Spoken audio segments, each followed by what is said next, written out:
Welcome to Stuff You Missed in History Class, a production of iHeartRadio.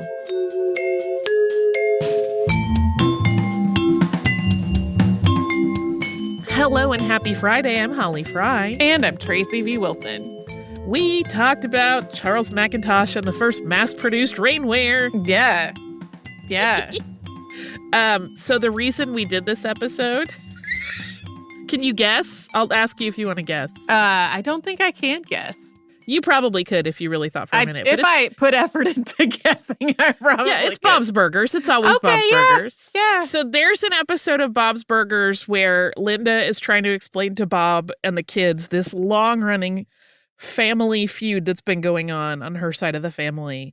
And one of the very minor details in it is that she thinks that one of the people from the wrong side of the family married into the family that invented raincoats. And Bob is like, I don't think that's right. Mm. And I'm like, what is right? Who did invent raincoats? And that's how that happened. I almost want to do a future episode on Thomas Hancock because he's persnickety in a way that I find entertaining. Okay. For one thing, he called his masticator in his casual writing about it a pickle. He called it the pickle. Okay. Because it was like a long tube and it had little bumps on it. It did kind of look like a pickle. Okay. And so any of his writing to friends about it are like, oh, I was working on the pickle today. And it just cracks me up. But he was also, we mentioned that he was involved in that legal battle about protecting their patents. And he was relentless. So you mentioned when we were recording that you had seen advertisements that are like the Goodyear raincoat. Mm-hmm. And when Goodyear started producing rainwear, Hancock took out ads in a lot of places in Europe and North America that was basically like, you may be seeing advertisements for a new raincoat offered by the Goodyear Company. Please know that because of my collaboration with Charles Mackintosh, ours is the only real raincoat. He was very adamant about it. That's hilarious. And kind of, took an attack approach. Yeah. Which cracked me up. I also really enjoyed the problem with tailors not trusting Charles Mackintosh. Mm-hmm. And some of the write-ups about that, also by Thomas Hancock, are quite funny. But I can understand, right? As someone who stitches a whole lot. This happens to anybody who kind of knows what they're doing. Mm-hmm. And then a random person is like, you know what you should do? Which, can I tell you, that's one of my most hated phrases. You know what you should do? Yeah. Mm-hmm. My response is always, when you make yours, that's how you should do it. Well, but I'm going to do what I do. Overwhelmingly, the person telling me you know what you should do, doesn't actually have the context to know what I should do. Exactly. That's why I always say, oh, you should make yours that way. And I try to do it with a really peppy, upbeat voice. So it sounds like I'm being supportive, but really I'm being kind of a witch. Yeah, so I can understand where garment manufacturers were like, that's nice, dude. We know how to make clothes. Yeah. But in that case, they really didn't know how to work with that specific material. That whole part of it kind of blew my mind a little bit because to me, it's just so obvious that if you're running a needle through this thing, it's going to make a bunch of tiny holes that are going to leak, which is why the technology has evolved in more recent years, but I remember when I was a kid, there are just so many steps you would have to take to wax the seams in these horrible old tents at the old, Girl Scout campground, that kind of stuff. Yeah, and here's the thing. I can imagine knowing that you're making those stitch holes, but they're so tiny, it's probably not going to matter. The rubber is going to close up around them a little bit. Mm. I could see you thinking that, not you specifically, but I could see a person thinking that. But it just didn't work in practice, obviously. So at the Mackintosh company now, I think one of the things they do, and I think what's been done for a long time, is after they stitch a seam, some seams are welded, I'm air quoting, but it's not welding like what you might be thinking of with heat, but you can weld glue things together.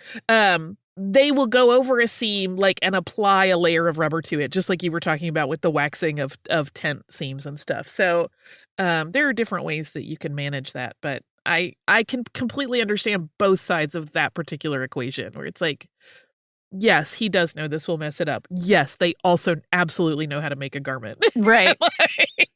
It worked out.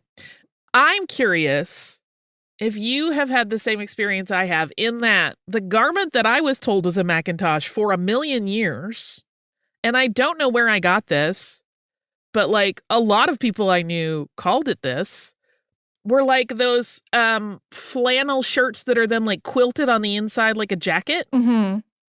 And I had always heard those called Macintoshes, but they're not rainwear, and they're cozy as heck, but they're not appropriate. And I don't know where those picked up that name.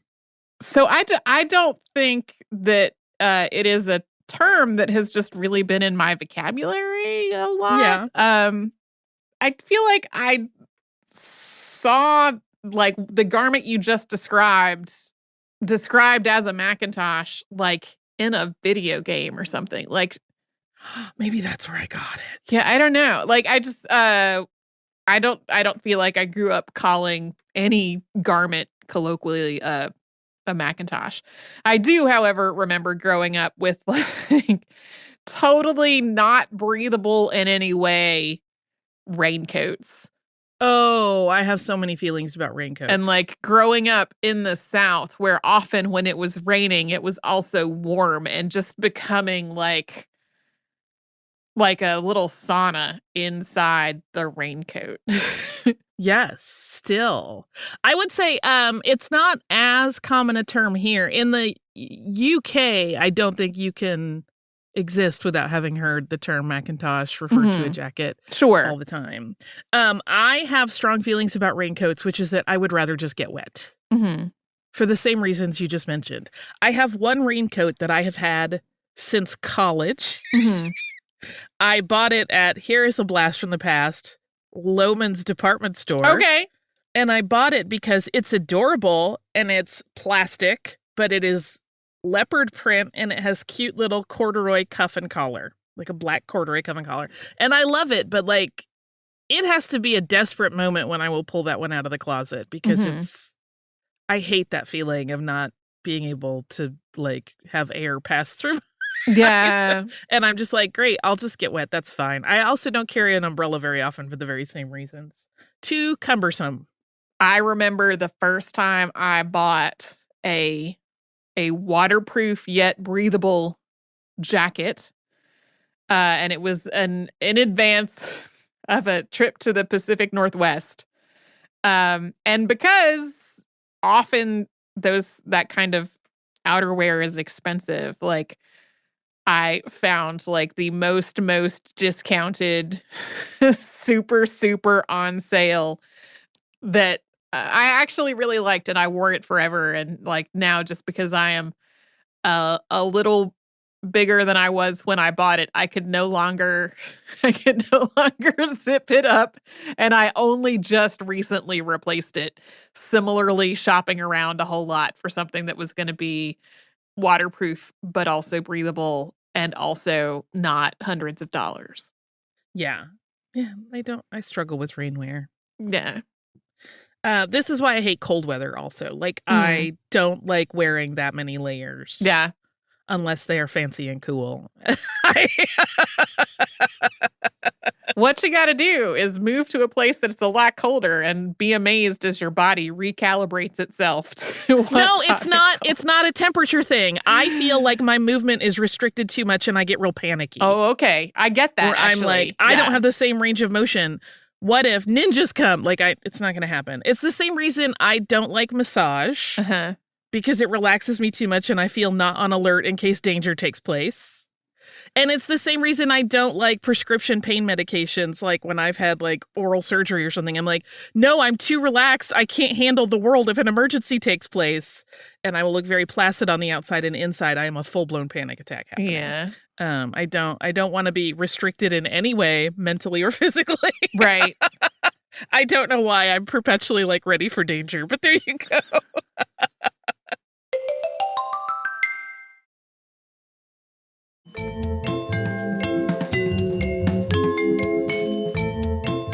We talked about Horace Fletcher on the show this week. We sure did. I do have a question for you before you get into your actual show stuff. Okay. Because you have referenced on the show a couple times the movie The Road to Wellville. Uh-huh. Have you read that book? I have not read the book, but I do know that it is also a book. So I love T.C. Boyle. I love his writing. Like a million years ago, I think when I was maybe in high school, he was on NPR talking about his short story book, If the River Was Whiskey, and I have been a fan ever since. So just for anyone that hasn't read it and knows about the movie and maybe not the book, highly recommend lots of his work.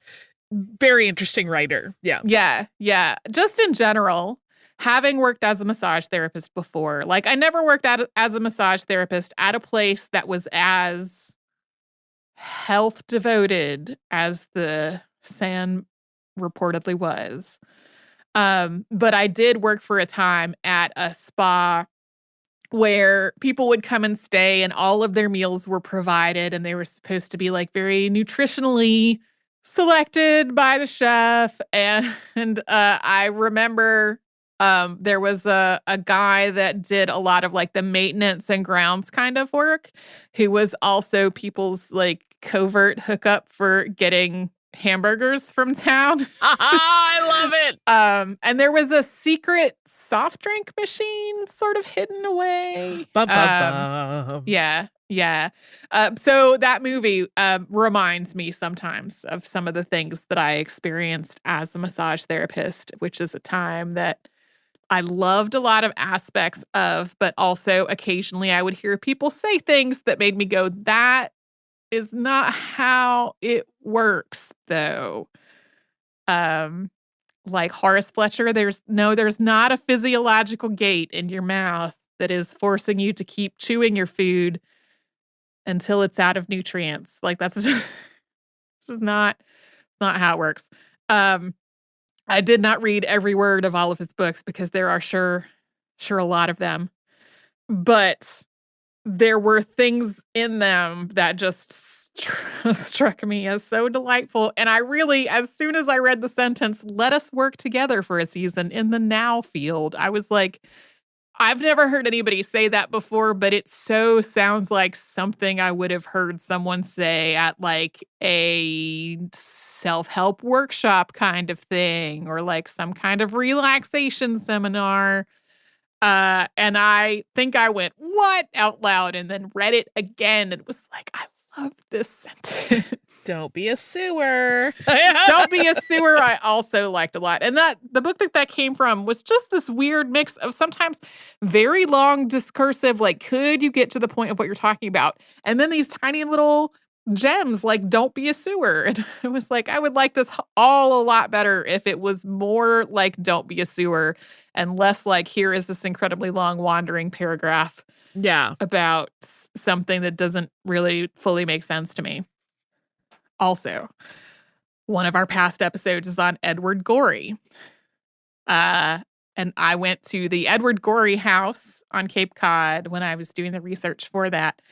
And there was a little sign hung up on one of the doors that I am pretty sure said, "No Henry James at the Edward Gorey house." And so as I read this part that was about Henry James being just so into Fletcherism for a while, I was like, I wonder if that's why. You know, it's so weird. Fletcherism became so big, and I understand why, right? Obviously, like, this person was touting the many benefits. And when you read, like, his rules in that later book, I get it, because it has seeds in, like, a very similar thing to what's going on now with like intuitive eating and like getting off of the diet roller coaster that many people find themselves on and actually like listening to your body and what it wants and needs. And I see why people are like, yes, of course, this is how we should do it. And then they go, wait, I would like just like a cupcake once in a while would be great. Yeah. Well, and he was fine with cupcakes. Like there's also a movement now to like not assign labels like junk food and bad for you and things like that to food.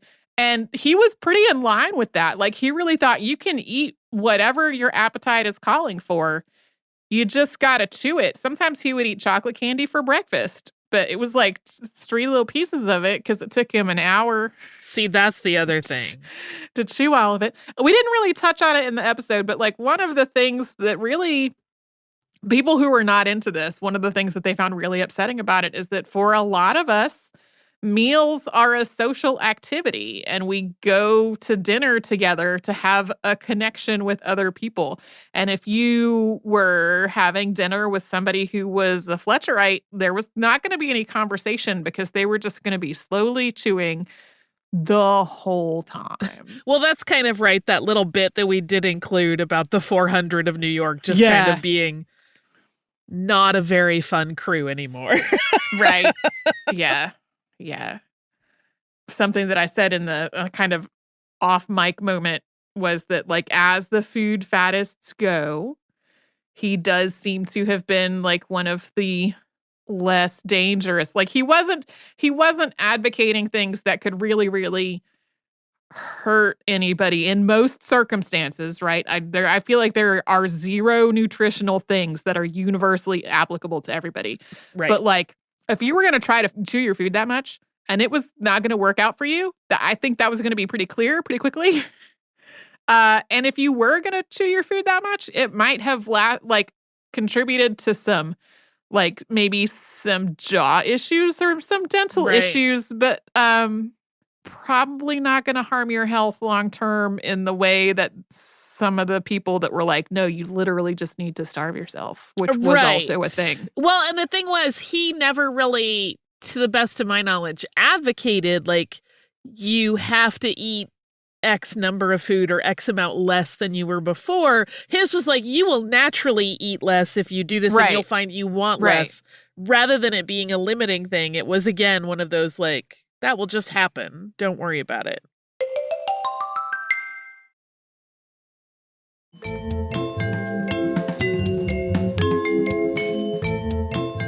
A lot of people that write about him today have a big focus on the weight loss aspect of it because he did describe himself as losing a bunch of weight.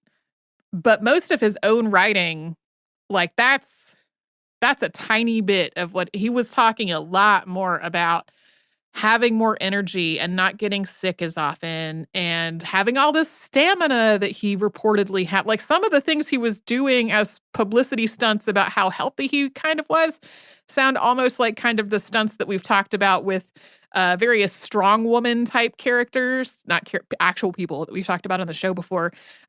He's like, I'm going to ride a bike 200 miles. And then apparently did, claiming that he had no soreness the next day. And I don't know if that was actually the case. If he really did, having no real training as a cyclist, ride a bike 200 miles with no soreness the next day, I don't have a great explanation for that. See, I think he was so good at mind over matter that he probably blocked out the discomfort and pain that even a pretty seasoned cyclist would experience. Yeah. That's just my guess, though. I'm glad that I finally got around to him on the list because he's really been on my list for a super long time. And I don't know, as frustrating as some of his writing was in terms of how it was written, I always love reading the people who very confidently say something that's wrong.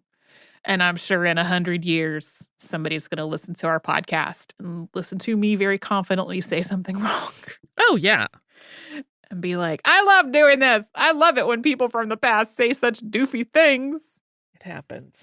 We all do because we're operating with the knowledge that we have at hand. Sure. And that knowledge is going to change and sometimes not be accurate any longer once we discover new things. Yeah. It's just, that's what being human is. Yeah. I do wish that we knew more detail about earlier life. And I actually think a dedicated researcher could probably trace a lot more stuff. Because when I was trying to just verify stuff like his middle name, my search results list had so many immigration records from times that he applied for a passport or re-entered the United States or whatever.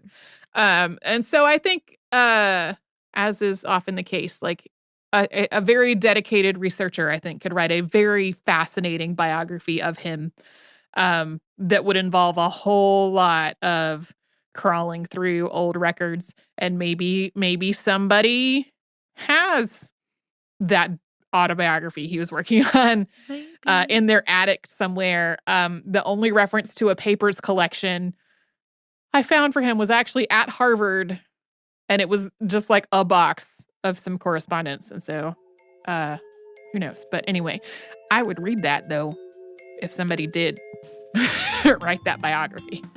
The universe has heard your call. We'll see what Yes. happens. I'm manifesting a biography of Horace Fletcher. There you go. If you would like to send us a note, we're historypodcast@iHeartRadio.com. Since it's Friday, happy Friday. Whatever's coming over the weekend for you, whether it's work or play or some combination of the two, I hope it goes as well as possible. We'll be back with a classic episode tomorrow and something brand new on Monday.